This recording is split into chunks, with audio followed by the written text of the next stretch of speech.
Hey, how's it going, everybody? It's Ryan Saplin here, and today I'm going to be going over the 7-way hip or 7-way hips I learned from the Tim Ferris podcast with Ryan Flahtery, an awesome podcast. If you're into training, it talks about speed and running and weight training and hex bar deadlifts, and you're going to see some of that in this video today. What this is a warm-up drill.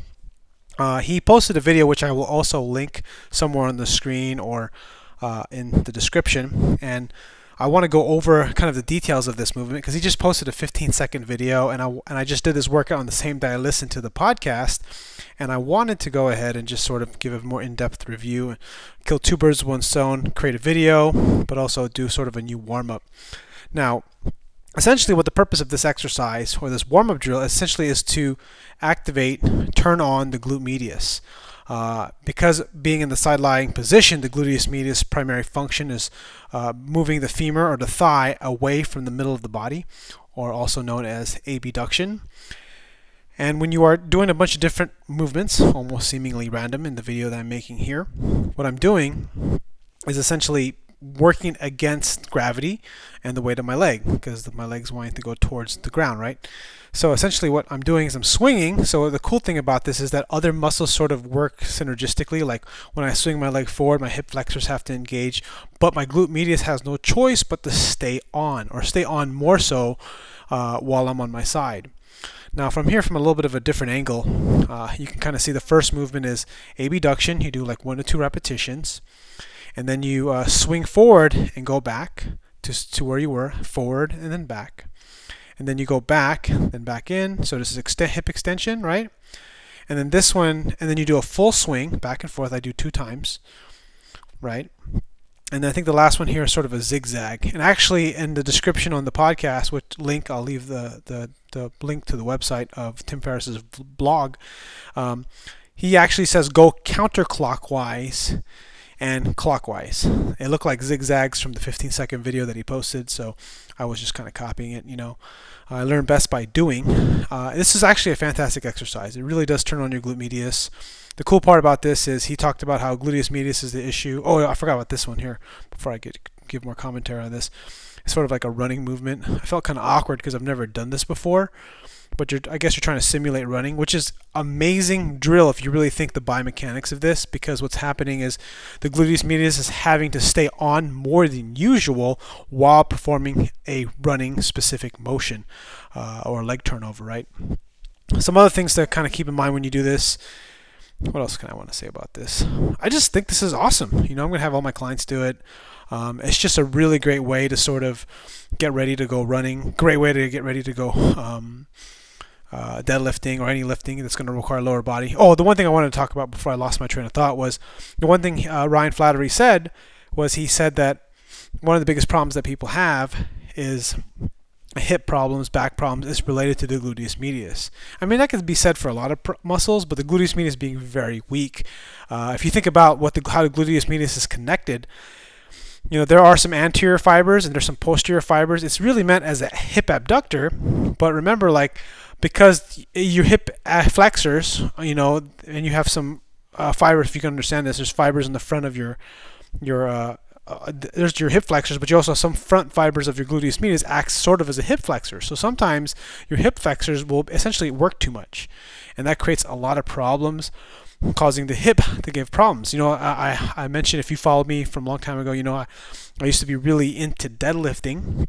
I used to call myself a deadlift nerd, and I think this is for sure one of the biggest problems with my hip problem. It's not having a strong enough gluteus medius, and honestly, it's one of those things that you just honestly can be sometimes a little bit mundane to do and boring, but they're important, and that's why I'm making a video, because when I teach something, I have a tendency to keep up with it. Now, I saw this exercise. This is freaking badass. This is the closed chain. Losing my balance there. The closed chain clamshell. Now, why the closed chain clamshell is so awesome? Here's the reason why. Because you're doing a clamshell, which if you are a trainer or a coach, you know what a clamshell is, or you've seen some videos about it, or you're familiar with it. This one is you're doing it standing. You know how functional this is? You're fixed in one position. In reality, the leg that's working the most is the leg on the ground, and it's almost like you're rotating on the femur of the lower leg. Now, if you do powerlifting or you're familiar with Chris Duffin, he has this one exercise called the airplane. But in my opinion, the airplane is too difficult of an exercise for most people. The airplane is difficult for me. It's a great exercise. You know, I even have a video of it on my channel. But one of the things is, actually this exercise is probably pretty hard to do as well. But I will say that the most part is that it's the reason. How can I explain this? Why is this functional? Well, you're having to balance. You're having to use more motor units. You have more coordination, right? You're having to essentially. So when you see me rotate there, my right leg, or the leg furthest away from the camera, is wanting to cave in. In order to stabilize, I have to kick in my gluteus medius. But at the same time, what's happening is that I have to make sure I have a good foot planning, so I don't lose my balance. So I have proper feet. Actually, the better way to do this, so I did this without shoes. You know, because then my arches would have to work a lot harder. What else is there? I mean, this is literally, you're watching this video, this is the first time I've ever done this exercise. So I'm still sort of getting used to it. I mean, it's very similar to the video that he left. I mean, I'll put a link of his video if you want to take a look at it in the description as well. It's kind of weird because, I mean, the main thing, I don't know, like, it's just, I'm trying to see, I'm like really just thinking right now, like, what other things do I notice about this exercise of why I love it so much? I mean, the main thing is that you're fixed. You know, it's closed chain. I can't even explain what closed chain means, but I'm sure someone watching is probably smarter than me that can explain what closed chain means. Feel free to comment below. I'm okay. I'm humble enough to want to learn more. The main thing is that you're having to stay fixed. Man, I can't even explain it. If there's any one simple way to explain it, it's that you're really having to balance.